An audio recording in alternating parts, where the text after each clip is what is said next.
Oi, gente, meu nome é Ellen, sou aluna de Medicina e secretária COEFA de Prevenção Intra-Hospitalar da LIST, que é a Liga de Infecções Sexualmente Transmissíveis da UF, que é uma entidade autônoma fundada em junho de 2017, com sede na Faculdade de Medicina e é afiliada do Instituto de Doenças Sexualmente Transmissíveis, que é coordenado pelo professor Mauro, que também é nosso professor coordenador.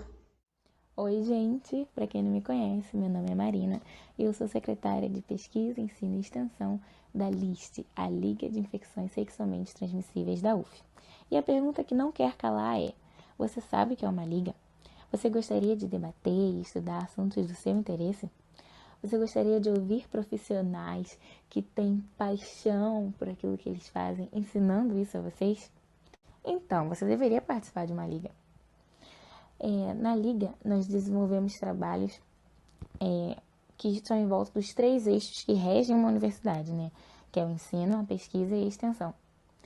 E aí nós desenvolvemos pesquisas, desenvolvemos artigos científicos, estudamos, aprofundamos um tema e levamos esse conhecimento para a comunidade. E essa seria a extensão do nosso ensino, da nossa pesquisa que foi ofertada. E olha só que curioso, a primeira liga fundada em 1920, tinha como tema, né, o combate à sífilis, que é uma infecção sexualmente transmissível. Coincidência? Acho que não. Você deveria entrar na lista. Eu sou Gabriela Dutra, vice-presidente da LIST, e vim falar sobre os ligantes.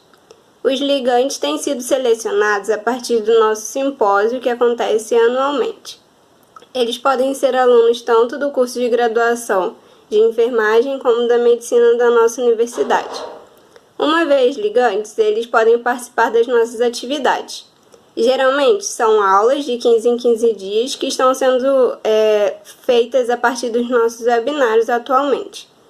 Além disso, eles podem também participar de campanhas, como campanhas de vacinação, campanhas de conscientização da população, em unidades básicas de saúde, postos de saúde e até mesmo em escolas, além do estágio. Olá, eu sou Júlia Sampaio, presidente da LIST, e venho hoje apresentar para vocês o departamento de DST da UF. Bom, ele é localizado no campus Valonguinho da Universidade Federal Fluminense, na cidade de Niterói. E lá existem profissionais capacitados, dentre eles médicos, enfermeiros e técnicos, para poder atender pacientes pelo sistema público de saúde. E nós, da Universidade Federal Fluminense, acadêmicos, temos a oportunidade de realizar estágio lá. Bom, eu particularmente fiz esse estágio e posso dizer para vocês que foi uma experiência maravilhosa que me proporcionou muito aprendizado. Olá, tudo bem? Meu nome é Thales e sou diretor financeiro da Liga de Infecções Sexualmente Transmissíveis da Universidade Federal Fluminense. Então, minha função é administrar os recursos financeiros da Liga de Infecções Sexualmente Transmissíveis, que são destinados para as áreas de ensino, extensão e pesquisa. Gostaria de falar sobre 2 importantes associações que temos. A primeira com a Sociedade Brasileira de DST e a segunda com a ABLAN. A Sociedade Brasileira de Doenças Sexualmente Transmissíveis possui sede em Niterói, mas ela reúne profissionais do Brasil inteiro que lidam com a temática em questão. Já a ABLAN é a Associação Brasileira de Ligas Acadêmicas de Medicina e reúne as principais ligas acadêmicas de medicina do Brasil. Ela foi fundada em 2005 no 8º Congresso Brasileiro de Clínica Médica e é apoiada por várias entidades médicas, tanto regionais quanto nacionais. E a ABLAN tem diversos campos de atuação, sendo um deles valorizar as ligas frente às respectivas instituições de ensino e sociedades de especialidades médicas. Essas são as 2 grandes associações que apoiam a nossa liga e tornam os nossos eventos e a emissão de certificados possíveis. Oi, gente, meu nome é Soren de Almeida e eu sou secretária-geral da LIST. Eu vim falar um pouquinho para vocês sobre o Dr. Mauro. O Dr. Mauro é professor orientador da Liga, ele é ginecologista e descetologista, ele é o chefe do Departamento de DST da Universidade Federal Fluminense e ele é o fundador e atual diretor da Sociedade Brasileira de DST. As nossas atividades são voltadas para além do público acadêmico, tentando alcançar o maior número de pessoas possíveis com as informações sobre as DSTs. Espero que vocês gostem. Olá, meu nome é Tainá Malta e eu sou a secretária com ênfase em mídia, arte, divulgação e tecnologia. Não se esqueçam de seguir a gente nas redes sociais. Se inscrevam no nosso canal oficial do YouTube, Liga Acadêmica de ST List UF. Se mantenham atualizados com todos os eventos no nosso site oficial do Wix, listuf2017.wixsite.com/listuf. Curtam a nossa página do Facebook, List Liga de Infecções Sexualmente Transmissíveis. E para ficar por dentro de todas as novidades, sigam a gente no Instagram, list.uf.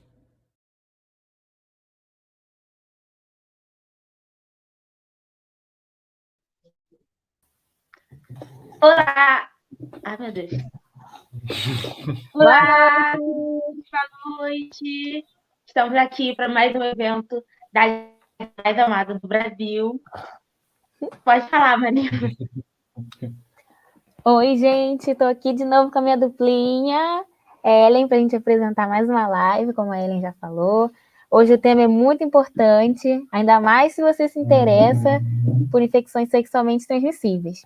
A gente vai falar hoje sobre anatomia genital feminina. E hoje nós trouxemos o Marcelo para falar com a gente, e eu vou falar um pouquinho do currículo dele, que é grande, mas eu vou resumir aqui. Ele é graduado em farmácia pela Unigran Rio, fez mestrado em fisiopatologia e ciências cirúrgicas pela UERJ, doutorando em ciências pela UERJ também, pesquisador-chefe do Instituto de Pesquisa Clínica e Patológica da Silva, presidente da Sociedade Brasileira de Pesquisa Translacional em Urologia. Gente, vocês estão em muito boas mãos. E agora ele vai falar um pouquinho sobre como ela conheceu ele. Eu conheci numa palestra na UERJ, do congresso, se eu não me engano, chamado Urogenital. E aí, a minha palestra, eu decidi chamar para poder fazer uma participação aqui na Liga. É isso. Oi, Marcelo, pode falar. Oi, boa noite, pessoal. Tudo bem? Vocês estão vendo meu slide já, minha tela, não? Ainda não. Ainda não? Tá. Vamos lá. Ainda Agora Opa. sim. Calma aí. Agora sim. Deu uma confusão aqui na minha cabeça. Pronto, foi? Foi, agora foi. Tá. Posso começar? Pode sim, fica à vontade. Boa apresentação. Muito obrigado. Vamos lá. Boa noite, pessoal. Tudo bem? Meu nome é Marcelo Henrique Araújo da Silva. Eu sou farmacêutico, mestre em ciências, doutorando em ciências pela UERJ, no final do doutorado praticamente. O tema que as meninas me convidaram para passar para vocês é o sistema reprodutor feminino. Né? Eu tentei linkar o sistema reprodutor feminino com algumas doenças, né, que estão linkadas a DSTs, que eu considero como as principais. Né? Trouxe coisas pontuais sobre anatomia, coisas pontuais sobre DSTs, porque não daria para falar tudo que precisava falar de anatomia, nem tudo que daria para falar sobre DST nesse tempo. Né? No final, estou disposto, estou aberto a perguntas. Né? O que eu puder colaborar, eu vou colaborar. Se não der, eu não souber a resposta, pode ficar tranquilo, eu vou procurar, pego o e-mail de quem fez a pergunta e respondo. Né? Então, vamos começar. Deixa eu passar assim. Vocês conseguem ver o meu mouse? Sim? Deixa eu ver aqui na tela do lado. Não dá para ver o mouse. Tá, tudo bem. Vamos lá. Então, nesse primeiro tópico, eu trouxe a anatomia do sistema reprodutor feminino, né, que é basicamente composto pelos ovários, né, que são essas estruturazinhas aqui, as tubas uterinas, que são essa outra estrutura, né, um útero, né, que fica aqui, a vagina, né, e a vulva, que é a parte final dessa vagina. Bom, eu adoro esse desenho, principalmente quando eu vou dar aula de anatomia do sistema reprodutor feminino, eu sempre uso essa imagem, né? Que eu acho uma imagem muito interessante, né? Que muita gente ainda tem dúvidas ou anatomicamente se confunde um pouco. Na realidade, o útero ele fica praticamente em cima da bexiga, né? E aí, quem mantém esse útero estável, na realidade, é um ligamento chamado, que são os ligamentos uterinos, né? Útero sacrais, ou então o ligamento do útero com o osso sacro que fica aqui atrás. Né? E aqui nesse esboço nós temos a bexiga com o útero por cima da bexiga, vamos dizer de uma forma muito simples, né? E o reto por trás desse útero, bem na base do útero.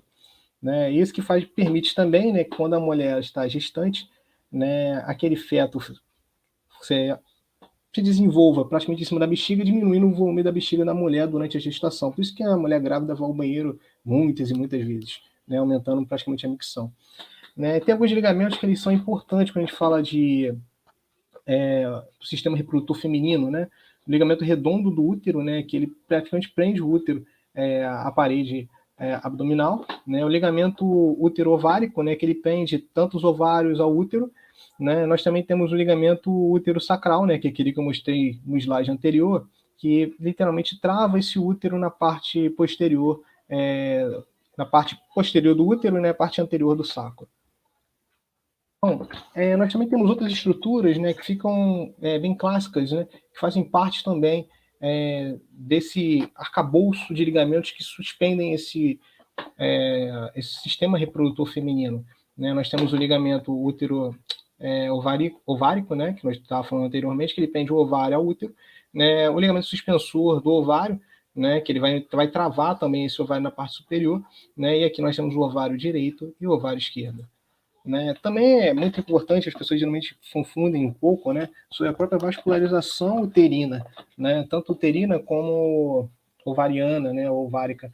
Né? Basicamente, nós temos a artéria ovárica direita, que é essa que está na setinha, seguida por uma veia ovárica direita. A artéria ovárica direita, ela vem direto da artéria aorta-abdominal, né, e a veia ovárica direita se desemboca literalmente na veia cava inferior. Né? Nós também temos uma veia ovárica esquerda, que fica no lado contralateral, né? Essa setinha está em cima da artéria, mas foi só uma questão de movimentação no slide. Né? E nós também temos uma artéria, que é essa vermelhinha, ovárica esquerda. Né? Opa! Bom, nesse outro slide eu trouxe só para a gente ter uma noção de como é complexa a vascularização do útero, ovário e da vagina. Né? A artéria ilíaca comum interna, né, ela desemboca através da artéria uterina, que vai vascularizar a parte inferior do útero e tanto a parte posterior do útero. Em sequência, também existe uma anastomose entre a artéria uterina e a artéria ovariana. Né? Lembra aquela artéria ovariana que nós estamos falando no slide anterior, que seria essa daqui? Né? Ela também vasculariza essa parte superior uterina, assim como as tubas uterinas também. E aqui nós temos o ovário, né, e a parte da vascularização final do canal vaginal, que também tem as artérias vaginais. Bom, os ovários são sempre estruturas bem interessantes quando a gente fala de fisiologia, né? Morfofisiologia, na realidade, é uma aula bastante complexa, né? Esse slide eu também geralmente uso nas minhas aulas do sistema reprodutor. Né? Nós temos os folículos de Garraf, né? Eu vou dizer uma forma muito rápida e muito simples tudo isso, de como ocorre a ovulação. Né? Então, aqui existe a vascularização, né? Tanto a vascularização como a drenagem desse sangue, né? E aqui, na realidade, ocorre a produção desse óvulo nas funções fisiológicas, liberações hormonais, que a gente não vai entrar em detalhes aqui, né? Até a formação do ovócito, no estágio 2, quando ocorre a ovulação. E esse óvulo, ele vamos dizer de uma forma muito simples e muito vulgar, lançado para as fibrilas da tuba uterina. Né? E ele entra em todo esse ciclo e faz esse acompanhamento para dentro da tuba. Né? As tubas uterinas, por sua vez, elas têm um comprimento de 10 centímetros. Né? Então não é uma coisa muito, muito grande, mas também não é uma coisa muito, muito pequena. Né? Nós temos duas. Né? Então a principal função da tuba, eu diria de uma forma muito, muito simples, seria carregar o óvulo até o útero. Bom, mas quando a gente fala também de anatomia, principalmente da tuba uterina, é uma anatomia que é muito delicada, ela é muito específica e a gente tem que ter um pouco de cuidado quando a gente fala de anatomia do sistema reprodutor feminino, para não ter muitas confusões. Então nós temos, né, o ósseo abdominal, né, que é por onde esse óvulo é liberado do ovário para dentro dele, né, as fibrilas, né, que tem uma função importantíssima durante a ovulação, né, a abertura que a gente chama de infundíbulo. Esse infundíbulo é o primeiro contato, vamos dizer assim, onde esse óvulo vai entrar dentro da tuba uterina. Ampola e o istmo. né? E nós temos também uma parte uterina, que é bem final, né, na realidade, da tuba, né? E aí, no final dessa tuba, nós temos um ósseo. Lembrando aqueles conceitos básicos de anatomia, nós temos ósseos, hilos e hiatos, né? O hilo, geralmente, é uma abertura no órgão. O hiato, geralmente, é uma abertura no músculo. E nós temos os ósseos, né, que nós vamos entrar mais em detalhes mais para frente. Tá bom? Então é bem importante a gente lembrar disso. Já nós temos um ósseo interno, um ósseo externo, depende muito da estrutura que nós estamos falando, né? E aí, na parte final, depois da fecundação, se ocorrer a fecundação, esse óvulo ele cai fecundado aqui no útero, que é a próxima estrutura que nós vamos falar, que ela é toda bonitinha, ela praticamente tem um formato de T, né, por sua vez. Bom, quando a gente fala de útero, né, o útero também parece uma estrutura muito, muito grande, né? Imagina, uma criança cabe dentro daquela estrutura, mas, na realidade, ele só tem 7,5 centímetros de comprimento. Ele não é um órgão tão grande, por sua vez, ele tem 5 centímetros de largura, né, e 2 centímetros de espessura. Então, ele não é um órgão tão grande como se espera, né, mas aí o que acontece é toda uma modificação anatômica e fisiológica desse órgão para que permita, durante a gestação, que ele expanda, ou ele aumente de tamanho, que é uma outra coisa relacionada à fisiologia da mulher, né, que sempre vale a pena a gente recordar. Bom, a anatomia do útero é basicamente composta por algumas estruturas. Um fundo uterino, que é essa parte onde eu estou passando agora com o mouse, né? O corpo do útero, né? Que na realidade vamos botar de uma forma bem vulgar, que é o meio do seu útero, né? Nós temos uma cavidade uterina, que é onde aquele óvulo fecundado agora vai se alojar.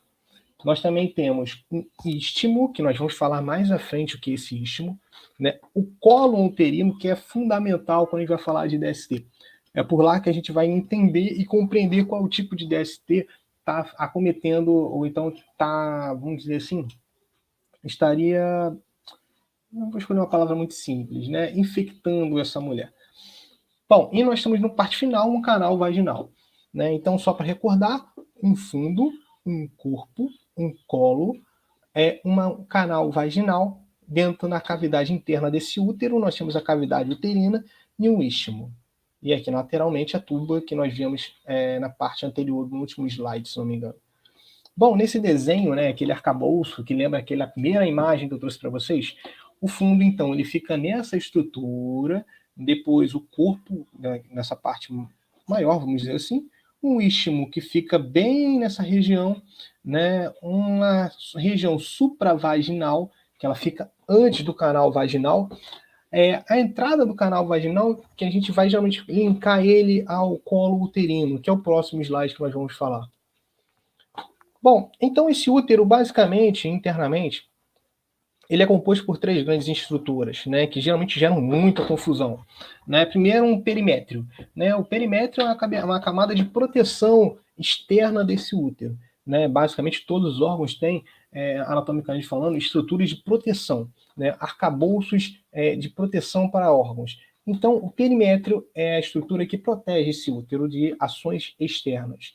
Nós temos um miométrio, que é uma camada de músculo liso, né? Por isso que o útero acaba modificando muito de sua estrutura durante o período gestacional, porque ele é basicamente, né, na verdade, mais de 90% do útero, ele é miométrio, né? Então, essa distensão uterina ocorre justamente por miométrio ser músculo liso.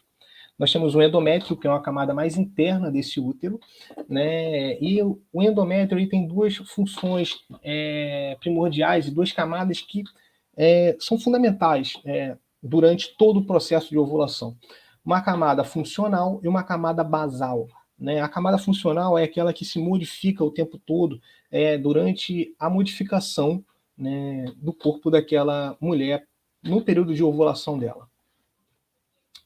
Bom, também tem 2 questões que eu estava falando sobre útero, né? A parte final desse útero é a coligação desse útero com o canal vaginal, né? Na realidade, nós temos um ósseo externo do útero, que seria essa estrutura bem centralizada no slide, né? Esse ósseo externo ele fica na cervice, que é uma estrutura que tem um composto bem interessante, nós vamos falar no próximo slide.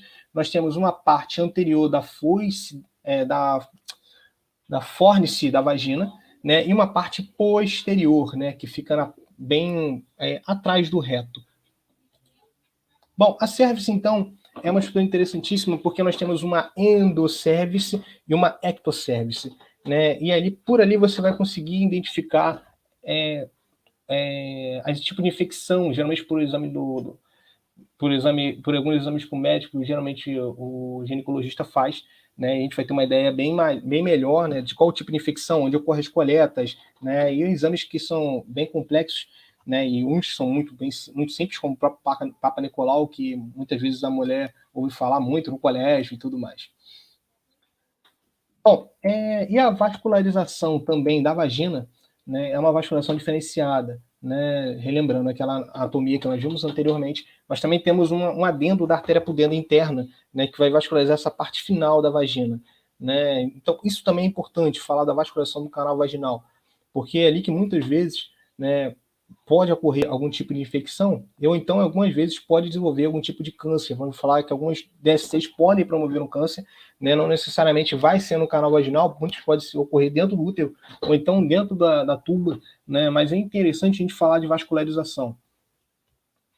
Bom, falando da parte final, né, do canal vaginal, né, nós também vamos falar de uma estrutura maior, que é a vulva, né? Essa vulva, ela é repleta por algumas estruturas. Nós temos uma estrutura chamada de glande do clitóris, lá em cima, né, parece até um Tzinho, né, a glande do clitóris, né, um corpo cavernoso, né, assim como, vamos dizer de uma forma muito simples, né, no corpo cavernoso do homem, são estruturas que se preenchem de sangue, né, durante o estímulo sexual, né.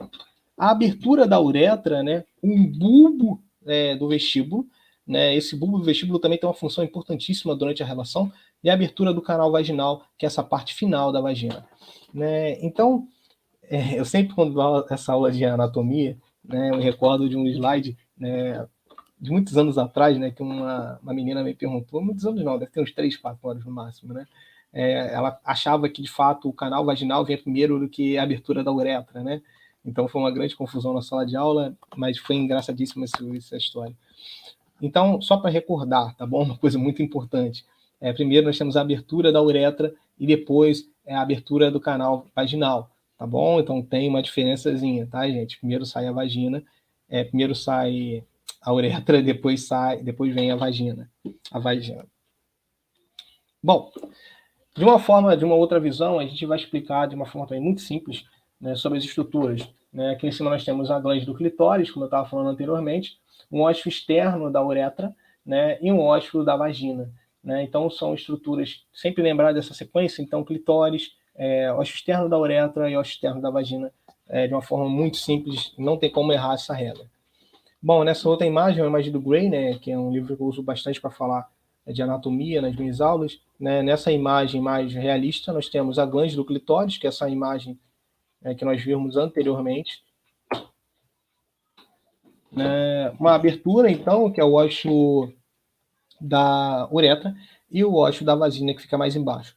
Uma outra estrutura que compõe essa vulva são os lábios menores e os lábios maiores, e o próprio vestíbulo que vem juntinho, formando esse arcabouço. Então, tanto os lábios maiores como os lábios menores, eles têm uma estrutura de proteção, tanto para o canal vaginal como para o ósseo da uretra. Tá? Então, são estruturas de arcabouços que protegem ambas as estruturas. Bom, quando a gente fala de DST, do sistema reprodutor feminino, né, nós temos diversas DSTs. Eu escolhi algumas, né, diversas não são tantas assim, né, mas eu escolhi algumas mais pontuais, que são mais realistas, de todo mundo acaba ouvindo falar em algum momento. Né. Primeiro, a clamídia, gonorreia, né, nós temos o HPV, né, que todo mundo ouve falar do HPV, as meninas geralmente têm que tomar a vacina do HPV, né, e todo mundo acaba ouvindo falar muito do HPV, porque existe um programa nacional de imunização para o HPV das meninas. A herpes genital, que também é uma doença que é muito conhecida, a sífilis, né, e a temida doença do HIV, que geralmente quando o pessoal tem trabalho em grupo, né, tem que falar de HIV, ninguém gosta de pegar o tema HIV, que é um tema muito complexo, né, então eu trouxe esses, vamos dizer assim, 6 temas para a gente debater aqui. Bom, é importante a gente entender 2 coisas também. Existem, nessa relação, bactérias que são causadoras dessas DSTs e vírus que são causadores dessas DSTs. Né? E distinguir os dois é muito importante para evitar confusões. Então, eu botei um slide, bactérias versus vírus, né? Só para gerar um contrastezinho, né? Então a clamídia geralmente ela é causada, né? Geralmente não, ela é causada literalmente por uma bactéria, né? É uma infecção que atinge especialmente a uretra. Então vamos voltar no quesito de anatomia, né? Então nós temos aqui um ósseo externo da uretra, que ele fica em cima do ósseo da vagina, né? Então ela comete bem nessa parte superior da vulva. O ósseo externo da uretra, podendo acometer também outros órgãos genitais. Também é uma outra coisa interessante, né? Porque a higiene da mulher também pode afetar diretamente a localização ou então a disposição que essa bactéria, principalmente da clamídia, pode proporcionar. Então é muito comum, às vezes, essa infecção também ocorrer na região anal, na faringe durante o sexo oral, né? Em doenças estão muito responsáveis também por outras situações pulmonares, que a gente não vai entrar em muito detalhe. Nas mulheres, o risco dessa bactéria atravessar o colo uterino e atingir as tubas e também pode gerar doenças inflamatórias na pelve, né? Não é incomum isso acontecer, por isso remete a um tratamento mais controlado e uma grande atenção com esse tipo de DST. Esse processo infeccioso pode ser responsável também pela obstrução das tubas, né, que pode gerar, de certa forma, né, uma infertilidade, né, impedindo o encontro do óvulo com o espermatozoide lá na tuba uterina, que a gente já falou lá no começo dessa aula. Né?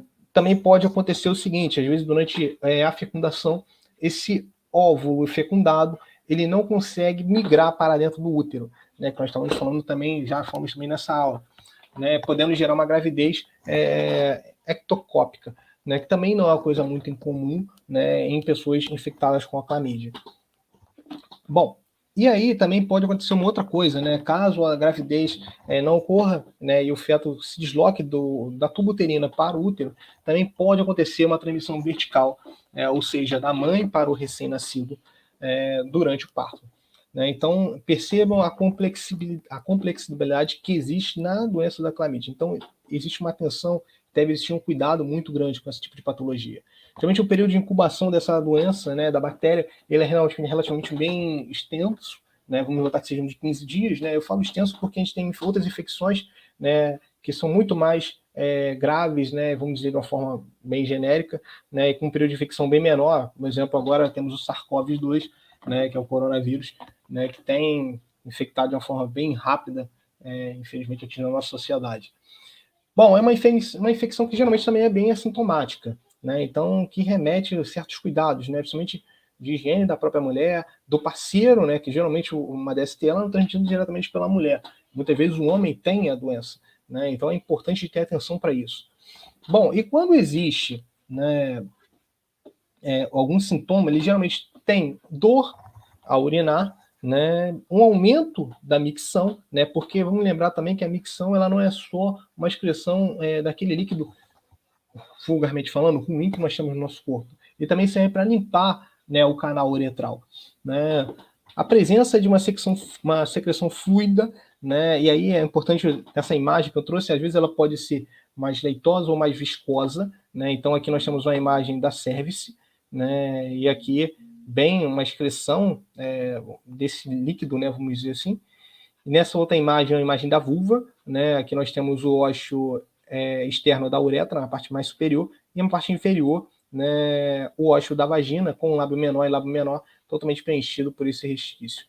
Bom, a forma de diagnosticar essa doença ela é relativamente bem simples, né, baixa um exame de urina, né, e vai se procurar no esfregaço nessa urina a presença de anticorpos anticlamídia e IgM. Né? Agora todo mundo ficou conhecendo muito o IgM e IgG, né? Porque são dois tipos de marcadores que identificam as infecções recentes por coronavírus, né? Apesar de não ser um método mais indicado, até a partir do 15º dia, ele já começa a identificar. Então, o IgM é um tipo de infecção, é um tipo de marcador que pode ser utilizado anticlamídia para diagnóstico da clamídia.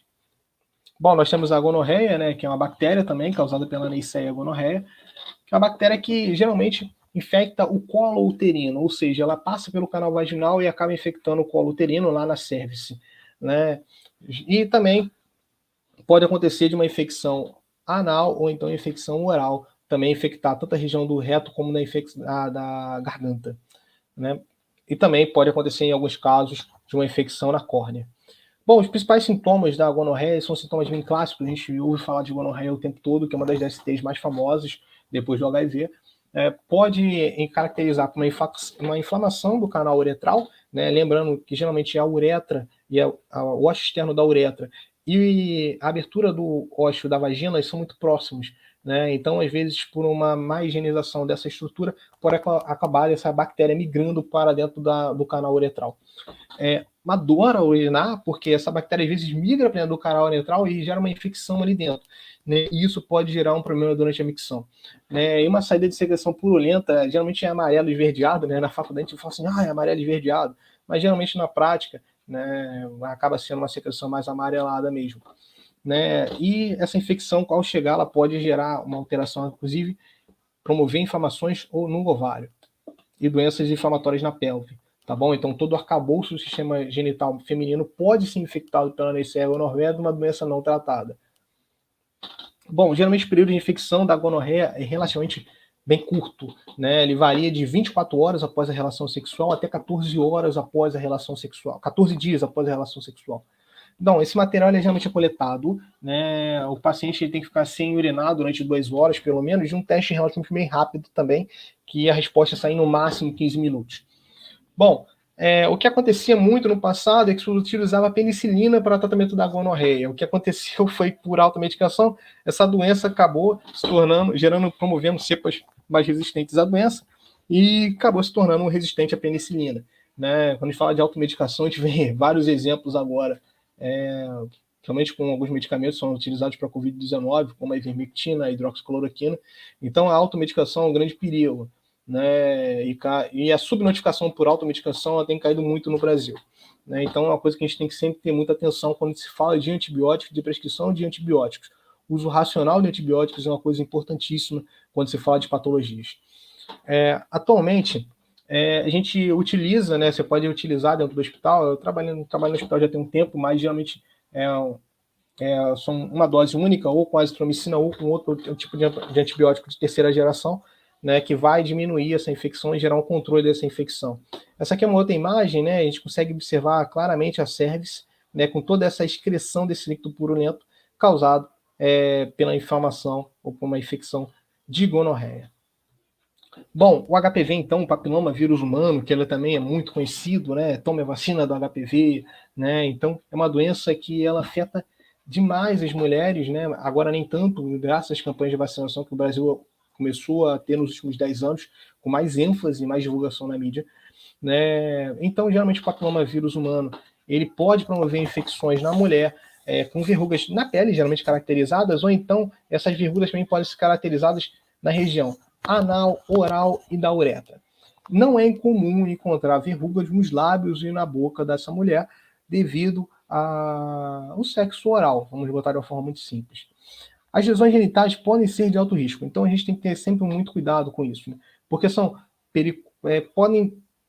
precursoras, né? Elas podem estar relacionadas diretamente com o desenvolvimento de novos cânceres ou de tumores malignos. É sempre importante falar disso, né? Porque às vezes uma doença maltratada, uma doença que, tudo bem, vou usar esse medicamento durante esse período, ou não, vou me vacinar, vou ficar isento nessa questão, ela pode gerar uma doença secundária, né? Que é aquilo que a gente está vendo somente relacionado à Covid-19, o tratamento com alguns medicamentos que não têm evidência científica comprovada, agora vem gerando diversas alterações metabólicas no fígado, ou então falência renais em alguns pacientes, e eles acabam entrando de novo na fila do SUS para buscar novos tipos de tratamento, né? Então a gente não resolve um tratamento abonando ou fugindo de um tratamento específico na doença primária ou primordial, né? Bom, e além desse tipo de câncer, ele não afeta literalmente somente a mulher, ele também pode gerar lesões, também um tipo de câncer maligno, um câncer, né, maligno, não me diga, cabeçuda, no pênis. Bom, a infecção por HPV, ela geralmente é assintomática. As DSTs mais perigosas são aquelas que são assintomáticas. Então a gente tem que ter sempre um grande cuidado quando se fala de doenças assintomáticas, de doenças sexualmente transmissíveis assintomáticas. Bom, o HPV, então, ele é eliminado literalmente, espontaneamente do corpo. Então, a mulher ela pode ter o HPV, né, essa doença ela passar por um período relativamente curto de infecção, e nem perceber que teve o HPV. Né? É muito comum a gente ver também esse exemplo quando a gente fala de SARS-CoV-2, né, o coronavírus. Né? Muita gente tem Covid-19, né, e aí passa por essa doença, nem percebe que estava com Covid ou infectado pela Covid-19 e segue a vida normalmente. Muita gente tem a Covid-19 e vai parar no CTI ou então vai a óbito. Então a gente tem que ter cuidado com essas doenças que são assintomáticas também. Bom, uma vez feito o diagnóstico, o tratamento deve ser prescrito por um clínico com os medicamentos, ou então existem opções de tratamentos cirúrgicos, né, como cauterização dessas verrugas que nós vemos a imagem à direita de vocês, né, são verrugas na mão e verrugas na parte. Eu acho que essa aqui, se não me engano, era no abdômen ou na pele mesmo, obviamente, mas na parte de baixo nós temos um exemplo menor de verrugas na mão. Bom, a gente também, quando vai falar de HPV, tem alterações clássicas no sistema reprodutor masculino. Apesar dessa ser de feminino, é sempre bem clássico, é bem importante lembrar que essas alterações de verrugas também podem aparecer tanto na mão desse homem, como também no pênis do homem. Nas mulheres, porém, ela se espalha também pelo trato urogenital com uma velocidade muito grande. Ela pode até acontecer dentro do colo uterino. É importante falar disso, que às vezes a verruga ela não está na pele, mas ela está dentro da cavidade uterina, ou então na cérvice daquele útero. Né? Então, é importante sim fazer um diagnóstico e os exames preventivos para ter certeza, como o próprio exame do Papa Nicolau, para orientar e fazer uma triagem bem clássica e com muita calma daquele diagnóstico que está sendo dado. Sim, outra forma de fazer isso é a reação da cadeia polimerase, né, que foi muito conhecida agora também na Covid como PCR, né, que então ele dá um resultado mais específico, porque ele pega literalmente o DNA da doença e distingue, vai colocar de uma forma muito simples para vocês, ele vai mostrar para vocês qual o tipo de patologia que está cometendo aquela paciente. Então o PCR é um exame mais indicado, mas na realidade talvez não seja o exame que vocês vão encontrar na rotina de vocês no SUS, né, por o custo operacional que esse exame tem. Bom, a sífilis, né, que é uma doença sexualmente transmissível também, causada por uma bactéria, né, então observe, nós temos várias bactérias que causam doenças sexualmente transmissíveis, né, e ela também pode gerar uma transmissão vertical tanto da mãe para o feto. A gente tem que ter muito cuidado com isso, principalmente na hora do parto. O período de incubação da sífilis é relativamente bem curto também, tá entre 10 a 90 dias. Né? Então, ela pode ter relação sexual hoje e só começar a desenvolver sintomas da doença daqui a 3 meses. Né? Então, remete sim uma atenção fundamental com esses pacientes. Bom, eu geralmente coloquei para vocês ali, que a gente geralmente vai encontrar em trabalhos científicos ou na literatura, né, que nós temos uma sífilis primária, secundária e terciária. A primária e secundária, elas são evidências de sintomas com risco de transmissão ainda maior, né? Depois, existe também um período assintomático dessa mulher. Esse período assintomático ele também tem que ser monitorado, porque a bactéria ela fica latente naquela mulher, não significa que ela deixou a mulher, é importante lembrar isso. Né? Então, ela pode ter sífilis agora, ter um período de incubação de 20 dias ou de 15 dias, ter a doença, e aí passou aquele período de sintomas, ela começa a ficar assintomática, a bactéria fica mais latente no corpo. Então, tem que existir uma atenção em relação à sífilis. E no estágio 3 da doença, a doença ela pode retornar, ou seja, a bactéria ela fica latente, ela fica inativa, mas ela pode retornar com mais agressividade nessa fase 3, né, podendo gerar novas complicações, causando inclusive a cegueira, paralisia, doenças cardíacas, transtornos mentais e podendo gerar a morte dessa mulher. Bom, nas fases iniciais, o diagnóstico ele é confirmado, né, pelo reconhecimento da bactéria no exame de sangue, né, outra vez já amostras de coleta de lesão. Né, na imagem do lado, eu coloquei para vocês, na primeira imagem nós temos uma imagem do lábio maior, né, com bem na característica desse lábio maior, uma infecção bem lateral ao lábio. Né, depois nós temos o lábio menor, o eixo externo da uretra e mais embaixo o canal, o eixo externo da uretra e mais embaixo o canal vaginal. Né, nessa outra imagem abaixo, nós também temos uma outra infecção também no lábio maior, né, e na parte mais interna, nós nitidamente conseguimos ver a secreção purulenta do canal vaginal. O tratamento é feito também com antibióticos, nesse caso específico com penicilina, né, a penicilina ela tem uma ação muito forte nessa doença, né, e deve ser acompanhado por exames clínicos, exames laboratórios durante toda a evolução, e, obviamente, né, o diagnóstico dessa doença, ele remete também a um tratamento e controle também do parceiro ou da parceira sexual daquela pessoa que está cometida pela doença. É sempre importante monitorar também o parceiro. Não adianta a gente só tratar a pessoa que tem infecção, porque às vezes o parceiro pode ser o promotor daquela doença. Bom, e a tão temida HIV, né? Quando a gente fala de apresentações de aula, né? O HIV ele ficou muito conhecido, né? Principalmente nos anos 80. É importante falar sempre de história, né? Porque a gente tem que relembrar alguns critérios, né? Então, o HIV ele ficou, na década de 80, ela foi conhecido como peste gay de uma forma extremamente absurda, né? Mas é importante relembrar sempre essas coisas para que a gente não repita os erros do passado no presente. Né? Então, essa doença ela tem um dia comemorativo, né, que é o dia 1º de dezembro, que é o Dia Mundial do Combate ao HIV. Nessa imagem de cima, eu trouxe para vocês uma imagem colorida de MV, né, que é microscopia eletrônica de varredura, né, ela é imagem colorida. Já vi essas coisas bonitinhas nessas imagens, a gente consegue colocar no Photoshop, é bem interessante quando a gente fala de microscopia de varredura, lá no nosso laboratório a gente tem um. Né? E aqui em amarelo, em verdinho, a gente tem os linfócitos lutando contra o HIV.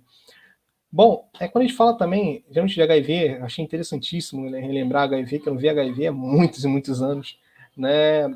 Ela tem duas espécies interessantíssimas. Né? O vírus da imunodeficiência humana do tipo 1 e o do tipo 2. Né?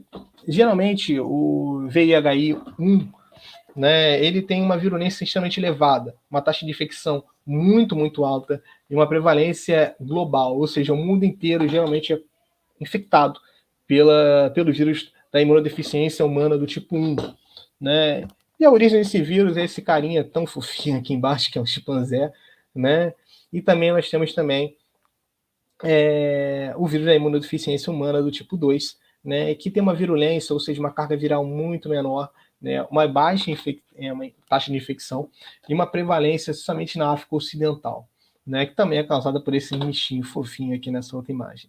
Bom, é sempre interessante quando a gente fala de HIV, né, a gente relembrar de algumas coisas pontuais sobre o próprio HIV. Né? Geralmente o HIV é importante monitorar tanto o parceiro também quanto a pessoa que está infectada e diagnosticada com a doença. Porque às vezes o homem, no caso de uma relação heterossexual, pode ser aquele que tem o vírus, mas ele é inativo nesse homem, mas na mulher ele se tornou ativo. Né? Então a gente tem que ter sempre um cuidado e monitorar sempre os dois. Né? A forma de prevenção para todas as doenças que eu já falei são aquilo que a gente já fala há décadas no Brasil, diversos programas sociais vem apontando para isso, é a utilização de métodos contraceptivos, né, como camisinha feminina e tantos outros métodos contraceptivos que já são mais do que relatados na literatura. Né? Bom, eu tentei englobar tudo que eu consegui num tempo bem curtinho, acho que eu estourei meu tempo há um certo tempo, mas tudo bem. Eu estou aberto a perguntas de vocês, agradeço demais a vocês pelo convite, né? E eu acho que é isso. Muito obrigado pela atenção, e é isso aí.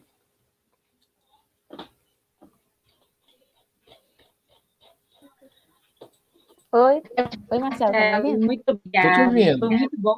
Tá me ouvindo? Estamos sim, pode continuar, amiga. Foi muito bom. Eu amei mesmo. Sim, foi muito bom mesmo. É sempre importante, né? Para quem já viu, relembrar, e para quem não viu, aprender dessa maneira didática que foi. Foi muito bom. Nós temos algumas perguntinhas que o pessoal fez. Acho que a Tainá vai... Isso, ó. Primeira pergunta foi minha. Qual é normalmente a espessura do miométrio? Vamos lá. De cabeça é difícil, né? Porque, assim, eu pesquisei para saber assim, como é que era normal, só que vários sites falavam diversos valores. Então, o que acontece? Por que essas estruturas elas têm uma variação muito grande? Porque depende também do tamanho desse útero. Né? Então, geralmente a espessura do útero determina a espessura do miométrio. Né? E ele também pode alterar durante o período de gestação. Né? Então, eu não sei te precisar de cabeça qual seria a média. Né? Mas deixa eu conferir no meu slide, só para a gente ter certeza. Como o útero tem 2 centímetros de espessura, eu te diria que ele tem por volta de 1 centímetro de espessura. Né? Mais ou menos isso. Tá? Porque como ele ocupa praticamente 90%, eu te diria que é mais ou menos 1 centímetro. Beleza. Obrigada. Nada. Próxima pergunta. Por que em figuras ecológicas ocorrem muitas fístulas vesículo-uterinas? Bom, essa é uma boa pergunta. Que eu não sei te responder, porque eu não sou cirurgião da parte genital. Mas geralmente fístulas, né, principalmente quando a gente fala na área do laboratório, que a gente tem muitos urologistas, eles podem acontecer por diversos motivos. Né? Pode ser às vezes por uma sutura, pode ser às vezes por uma má cicatrização daquele tecido, mas uma fístula uterina, eu sinceramente não sei te responder. Se vocês deixarem um e-mail, eu procuro para vocês e respondo depois com calma. Próxima pergunta. No caso de retirada de cistos nos ovários, a parte do ovário que fica, ela pode atrofiar até desaparecer? Pode acontecer em alguns casos, sim. Isso é um tema que, geralmente, quando eu dou aula para enfermagem lá na UERJ, a gente fala muito sobre isso. Então, pode sim acontecer de reaparecer esses outros cistos ainda no ovário. Por isso que ainda mantém o acompanhamento com o médico durante certo período após a cirurgia. Né? Então, é muito importante que não necessariamente a pessoa deixe de fazer esse acompanhamento. Então, pode acontecer, sim, de acontecer novos casos. Ah, sim, se ele pode atrofiar. Sim, ele pode atrofiar, sim. Acho que outra pergunta também é de... Ah, não, não. Como evitar a transmissão de clamídia para o bebê? Bom, essa é uma pergunta interessantíssima, porque toda infecção vertical, né, ela pode gerar uma infecção no bebê. Eu te diria, assim, com muita calma, né, que talvez, às vezes, uma cesariana eu acho que seria a melhor opção, né, nesses casos, né, porque geralmente a bactéria está na parte vaginal. Então, às vezes, uma cesariana pode ser uma boa opção para evitar essa infecção no bebê. Eu acredito que seja uma outra via. Né? Agora, com exatidão, eu não sei te precisar, mas eu acredito que seja uma boa opção, sim. Mais perguntas? Ah, tem mais uma. Uhum. Como faz para diferenciar a clamídia e gonorreia daquela infecção urinária clássica? A pessoa achou sintomas parecidos. Isso, vamos lá, deixa eu voltar aqui. É tudo muito parecido mesmo, né? É tudo muito parecido, cara. Eu tava brincando. Os períodos de infecção, eles são bem variados. Bom, deixa eu voltar aqui no slide da clamídia. Vocês conseguem me ver, não? Não, né? Te ver sim, o slide não tá aparecendo. Não. Vai aparecer agora. Apareceu. Tá. Apareceu? Apareceu, só não tá grande ainda. Ah, beleza, calma aí, é uma falha aqui. Ela cheia. Pronto. Foi. Vamos lá. Isso aqui é uma imagem da clamídia. Bom, o que pode acontecer na clamídia? Geralmente os sintomas eles são muito, muito parecidos, tanto da clamídia como da gonorreia. Né? E aí, geralmente, o que a gente vai entrar, uma coisa bem interessante, que são o tipo de método diagnóstico para esse exame. Né? Geralmente isso aí é o cara lá da biologia, ou o cara lá da farmácia que vai fazer esse tipo de coloração, né? Que vai determinar o tipo da infecção. Então, geralmente, o que vocês vão fazer na prática de vocês é realizar essa coleta, né, através do exame lá na própria service, né, e com essa coleta, com o SUAB, né, preparando esse material, a gente consegue identificar lá dentro do laboratório qual é o tipo de doença. Bom, aí você vai falar assim, mas o exame é realmente muito rápido. É uma outra coisa interessante quando a gente fala de coleta laboratorial. Né, se vocês forem observar, eu coloquei para vocês que a paciente tem que ficar 2 horas sem urinar. Por quê? Lembra aquela regrinha que eu estava falando sobre a urina também ser um tipo de mecanismo, né, de limpeza ou de preservação de uma estrutura? Sim. Então, durante a infecção, né, às vezes ocorre aquele secreção purulenta, vamos dizer assim. Isso aqui é uma imagem da gonorreia. Né? Se a paciente urinar, ela vai acabar se limpando e tirando aquele excesso, atrapalhando o diagnóstico da doença. Né? Então, os sintomas eles são muito, muito parecidos. Né? O que vai diferenciar isso é o diagnóstico laboratorial. Então, no caso, o tipo de coloração que vai ser utilizada, né? E na clamídia, o exame dos anticorpos com o IgM, que vai delimitar aquela doença especificamente. Mas, literalmente, os sintomas das DSTs eles são relativamente muito, muito parecidos. Realmente. Então é bom, assim, quando for fazer o pedido médico, né, você já demonstrar sua dúvida. Se você está com dúvida entre gonorreia e clamídia, escreve isso que também já direciona o laboratório, né? Exatamente. Facilita muito a vida do pessoal que está no laboratório. Pergunta: quais são as pesquisas mais recentes sobre os tratamentos para possíveis curas para o HIV? O HIV é uma doença muito difícil de ser tratada, É importante sempre falar disso, porque o que mata o paciente não necessariamente é o HIV, mas sim as doenças secundárias que o HIV pode promover. Né? As pessoas geralmente confundem isso, acham, sou HIV positivo é o fim da minha vida. Não, não é por aí. Mas sim, existe todo um monitoramento, um acompanhamento desse paciente que deve ser feito. Bom, então quando a gente fala somente dos tratamentos, a gente tem várias linhas de medicamentos que são utilizados no tratamento para o HIV. Dessas linhas, né, eu te diria que, Marcelo, existe uma cura para o HIV? Gente, cura para o HIV, eu, Marcelo, como pesquisador, ainda não vi. Existem, sim, tratamentos promissores para o HIV. Eu, por exemplo, trabalho com um medicamento em potencial para o tratamento da HPB, da hiperplasia prostática benigna. Não significa que é uma cura para a HPB, né? Mas sim, existem diversos tratamentos farmacológicos, existem diversos protocolos de tratamentos farmacológicos, né? Então, mas qual é o melhor protocolo? Varia muito do tipo de patologia que essa paciente pode estar infectada. Então, quando a gente fala assim, então, às vezes, utilizar um medicamento de carga viral X, Y, Z vai resolver o problema? Depende muito do momento da infecção desse paciente e das infecções secundárias que esse paciente pode ter. Então, eu não posso cravar para vocês, existe sim uma cura. Depende muito do paciente. O acompanhamento, ele é de rotina e depende muito dos protocolos que são utilizados para esse paciente. E o mercado farmacêutico sempre está evoluindo a cada dia também nesse quesito. Tá bom? Mais alguma pergunta? Eu acho que encerraram. Essa foi a última pergunta. Gostaria de agradecer mais uma vez, Marcelo, pela disponibilidade. Foi incrível, eu amei. Em nome de toda a Liga, eu gostaria de só agradecer mesmo. Obrigada. Eu que agradeço vocês pelo convite. Quando vocês precisarem, pode me chamar. Eu geralmente estou enrolado com alguma coisa, né? Que são muitas coisas, muitas atividades durante o meu dia. Mas quando eu posso, certamente eu ajudo vocês, assim como ajudo também outras ligas aí espalhadas pela UERJ. E agora pela UF é a primeira vez que eu faço alguma ajuda. Tá bom? Muito obrigado pelo convite de vocês, meninas. Muito obrigada. Obrigada, Marcelo. Foi ótimo. Muito obrigada mesmo. Tá bom. Obrigada, pessoal, tchau, tchau. que assistiu também. Tchau, Beijo, até a gente. próxima. Obrigada pela atenção. Até a próxima.